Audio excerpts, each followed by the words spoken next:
सर्व मतदारांना वारेवर सोडून त्या ठिकाणी कोट्यवधी रुपये आणले म्हणतात, जे आपल्या जाहीरनाम्यामध्ये आहे, पण ते आपल्या धनकवडीसाठी आणि बालाईनगर विभागासाठी किती रुपये आणले?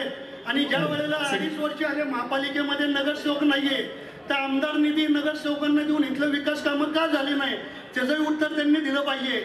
आणि या ठिकाणी तरुण बेरोजगार आहे, कुठल्याही प्रकारे या खडकवासला मतदारसंघामध्ये तरुणांना रोजगार नाहीये आणि हे तरुण रोजगार व्यसनांच्या आहारी जातात। आणि त्याकरता यांनी काय केलं तरुणांसाठी, तर या ठिकाणी परमिट रूम, बिअर बार आणि हुक्का पार्लर खोलले, हे या ठिकाणी आपल्या धनकवडी बालाईनगर साठीच केलेलं आहे। आणि या ठिकाणी फक्त पद देताना फक्त नातेवाईकांना या ठिकाणी भाजपचे जुने निष्ठावंत प्रामाणिक फाउंडर कार्यकर्ते असताना त्यांच्यासाठी काय केलं, त्यांना कधी नगरसेवक केलं यांनी, हेही या ठिकाणी प्रश्न आहे।